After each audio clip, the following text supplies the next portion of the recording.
day to you, Doctor. You're welcome. Thank you. It's a pleasure. Okay, so today we'll be diving straight, to talk about the menstrual cycle. I know many of you out there, you are still facing difficulties in calculating your menstrual cycle. Reason why we have created such a video to be helpful to you. So, Doctor, how do I accurately track my menstrual cycle to determine my fertile days? Thank you.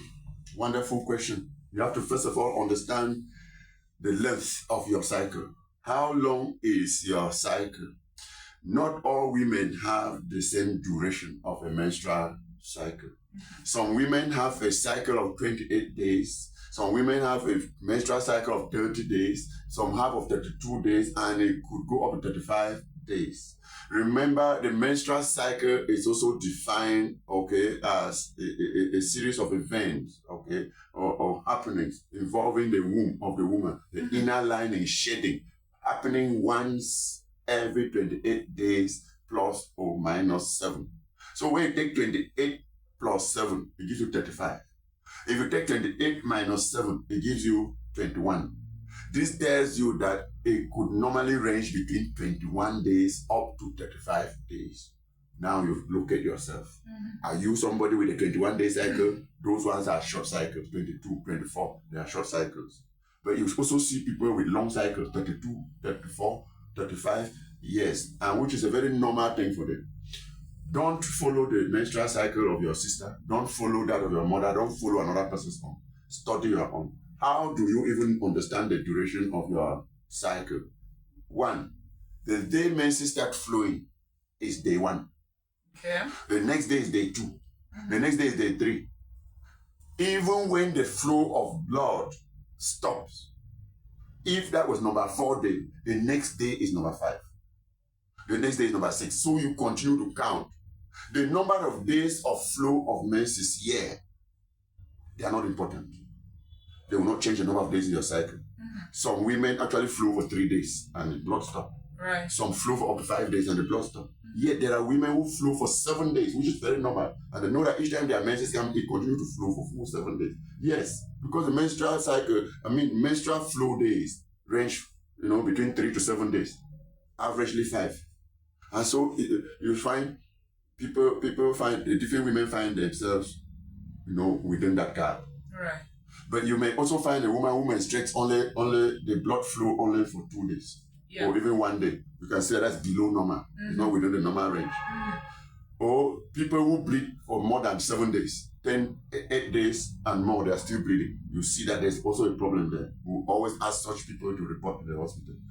There is also this saying in my profession, reproductive health, that the fewer the days of flow, or the more scanty the flow of menses, the higher the chances of infertility, the higher the risk of infertility. Meaning that you can suspect yourself. If your flow of menses is very scanty. You may change only one part on a whole day from morning to evening. Means that it is not flowing, it's not heavy. Yeah. It is not even normal, not at all being heavy. It is too scanty. And some people may have it like that and it happens only 2 days. I will tell you that, yes, I only changed the part the first day, and the second day I changed the part and I ended. Your menses is too scanty. And even the number of days of flow are too few. You are at very high risk of infertility. Yes, because that may tell that there's a problem. The decidual lining forming in your womb, it doesn't get thick. It's very thin. It means that there's no fertile ground in your womb. You may even be ovulating. Your sperm can fertilize. You can have fertilization. But the fertilized egg will not have where to implant. Because the fertile ground is too thin. It's the same like just carry a handful of ground soil and pour it on top of a rock and plant corn on it. It will not grow. It may just germinate, but the roots hit the rock. Will it grow? No. That is why many of such women, they can easily get pregnant, but they will not stand. Yes. That is why I will tell you that the number of days of flow may just matter to tell you that your decidual lining is thick enough, is healthy enough to hold pregnancy. But when you're counting the number of days in your cycle, the number of days of flow don't really matter.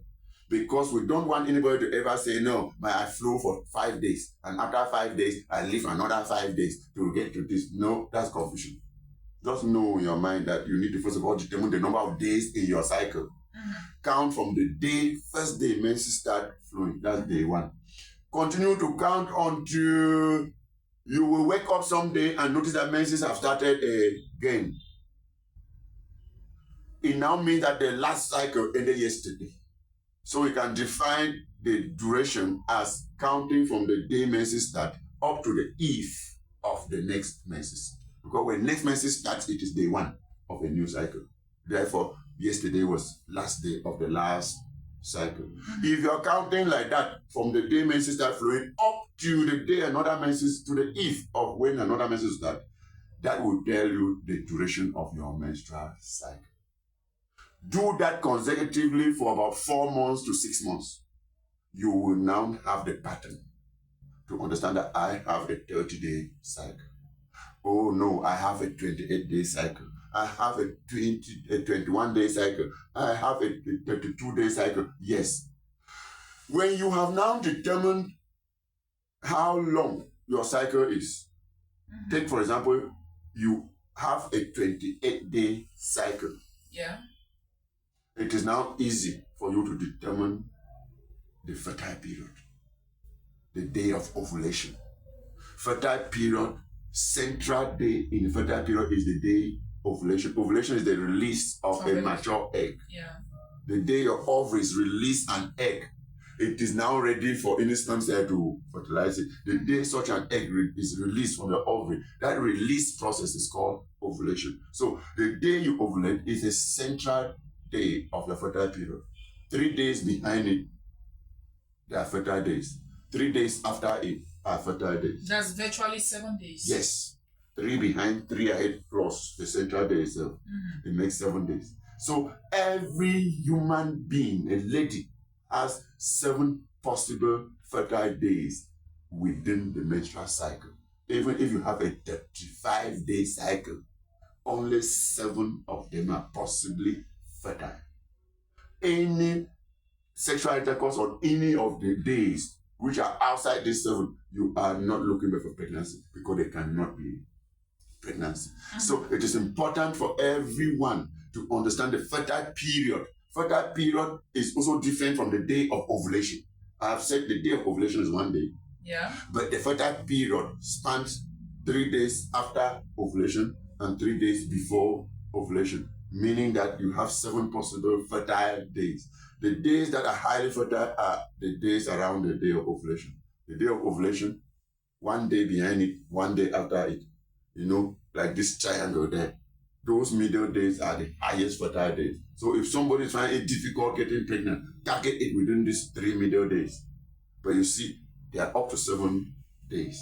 But the middle days are highly fertile. How then do you know it? That's the question you ask from the word go. If you now know that you have a 28-day cycle, just say 28 minus 14. 28 minus 14 will still give you 14. Yeah. The 14th day of your cycle is the day you are going to ovulate. If you have a 30-day cycle, just say 30 minus 14. 30 minus 14 will give you 16. Day 16 of your cycle is the day you are ovulating. If you have a 32-day cycle, just say 32 minus 14. That's 18. 18. Day 18 of your cycle is the day you ovulated. Even if you have a short cycle like 21 days, you must have confirmed it that your cycle is 21 days. To know the day you ovulate, subtract 14 from the 21. 21 minus 14 give you 7. Day 7 of your cycle is the day you are ovulating. So you can see now that those people who have this kind of short cycle, they can get pregnant if they have sex during menses, when menses is still flowing. Because look at this, if you are ovulating on day 7, 3 days before day 7 already goes down to day 6, day 5, day 4. What if you are menstruating for 5 days? By that day 4, your blood is still coming out now. But the eggs have been released. No, it's not yet released. It will release on day 7. Okay. But the sperms that the man will pour inside you, sperm cells can live for up to 4 days. Wow. This is what people should understand. Wow. A man can have sex now, ejaculate, leave the sperm there and go.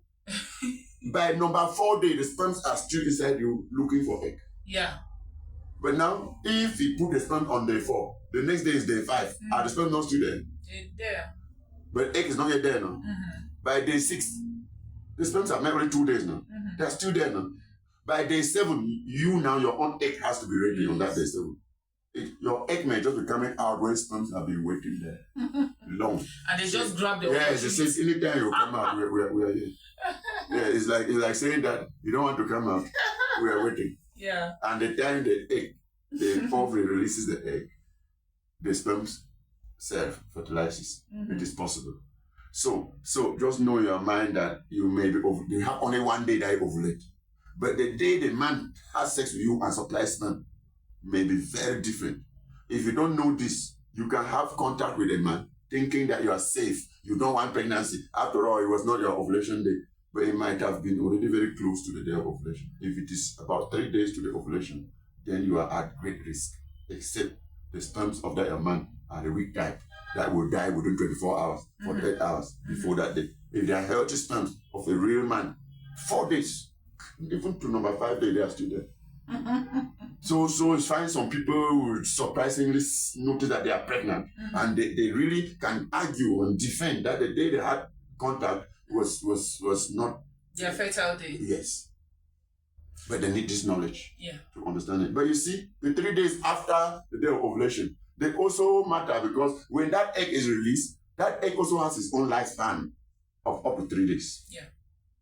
So if you release on day 7 and the egg can stay for 3 days, it means that if somebody doesn't have contact with you on that day 7, by day 8, he has only made 1 day. By day 9, he has only made 2 days. So it could be even up to day 10. That's 3 days after the day you ovulated. Possible. Means if a man sends in sperm after your ovulation, the sperm will still come in and meet egg. It will still fertilize it. Therefore, you are supposed to know your fertile period. Yeah, and we should also let our listeners know that it's not calendar days that they are following. Yeah, the menstrual cycle is not the normal calendar days that we should follow. Yes, and can never even be. Yeah. It doesn't have anything to do with January or February or March. The days and month of our year, it doesn't have to do with it. You have your calendar and another lady has her own calendar. You form your calendar. Nobody, except it's very close to you and talking with you, will know when your cycle starts. Because it depends the day that menses start flowing on you. You wake up one morning and just notice blood through your vagina. Are you not just going to get your paper and mark the day? Your calendar has started. Has another woman's own started? No. Therefore, the menstrual cycle is according to your calendar. When did your menses start? When did another one start? How long did this one last? You know all of those answers. But another person is checking and is preoccupied with her own state and not your own. Yeah. What about people who have irregular menstrual cycles? It's a whole different process. Okay. We will handle it in another day. Yeah. When we'll be teaching people, if you so have irregular cycle, then we'll teach you how to possibly determine your fertile period. But there's this statement I want to make. A lot of people think they have an irregular cycle when it is truly not irregular. Okay. Because the biological function, any change in the human body is not stagnant, it's not constant, it's not remaining the same thing. Certain factors could change it by 1 day or 2 days. That is why there's always a standard deviation. Right. So even people who have a 28-day cycle, they must confirm that some months it goes to 29 and finally come back to 28. Some months it drop down to 27 and finally go back to 28. Some months it goes right up to 30 days. That's 2 days away from the 28 now. And then by another month, it comes back to 28. When you have studied for about 6 months or more, you will see that it can deviate to go above 28, but it will come back. It can even deviate and go back away from 28, but it will come back. Therefore, any change not more than 2 days away from the central number is a normal range. then you must determine if this morning woman cycle is 28 days and next month is 29, even the next month is 30. By the third month now, it is come back to 28. Another month it now has by 26. And then by another month it is 28 back. She cannot say, hey, my own is confusing. It's not confusing. Yeah. You just take the average. Okay. You have a 28-day cycle. Right. So how can our listeners get to you? You know, they can always make comments. They can always ask questions on the comment section of our YouTube. But they can also write to me on WhatsApp. Yeah. Right. On WhatsApp, we don't always entertain is calls. You don't call, you only write a message or you leave a voicemail if you want to talk one-on-one with me. Mm-hmm. Okay. But then the contacts 694 35 3141. You know, now that so many people are out of Cameroon, they are not in our country, we always will give them the code +237. Yeah. If you are not in Cameroon, to get to that, you must start with +237 before you add that number.